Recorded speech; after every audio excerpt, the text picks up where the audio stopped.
We are Yes. learning more tonight Thanks a about the lot, shocking Uncle amount of Sam. alleged pandemic unemployment fraud, according to a federal watchdog. More than 45 billion with a B dollars from unemployment insurance meant to help people during the pandemic may have been stolen. That is way higher than the 16 billion in potential fraud that was identified last year. NBC's Ken Delanian has been following all of this and joins us now. First, we need to give special thanks to Ken. I know you have been on TV since 7 a.m. I begged you to come on tonight because this is so important. I fear I'm going to be shouting during this segment because it's just so upsetting. Walk us through this huge scale about unemployment fraud. Who are these people stealing the money? How'd they do it?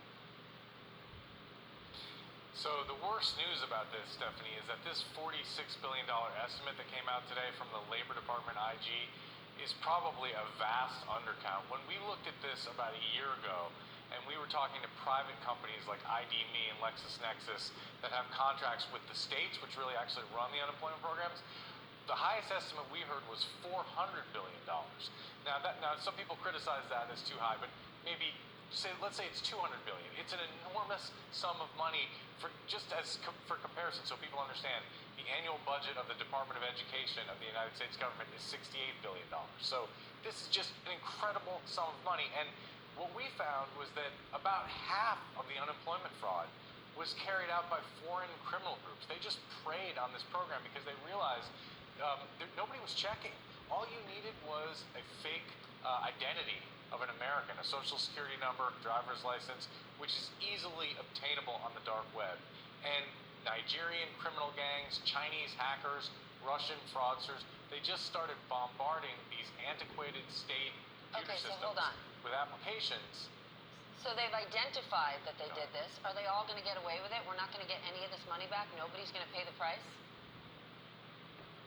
You know, the sad fact is, most of the money is gone. The Secret Service, the FBI, the Department of Justice are doing what they can to claw back what they can, and they've recovered a few $1 billion, and they're prosecuting as many people as they can, but the math just doesn't add up. I mean, there aren't enough FBI agents and prosecutors in the country, even if they dropped everything they were doing and just worked on COVID fraud, to catch even a tenth of the people that did this. I mean, they're sort of having to triage and only going after the most obvious cases. We just covered one in Minneapolis where 47 people were charged in the biggest COVID fraud scheme that they've charged so far.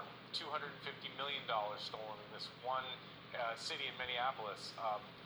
With money that was supposed to go to hungry children, and people were just realizing that no one was checking again, so all they had to do was say they were providing these meals, fill out the applications, and the money went pouring in from the agriculture department. The fundamental issue here, Stephanie, is that, you know, for some good reasons and I think some bad reasons, the government loosened the rules on all this COVID aid because they wanted to get the money out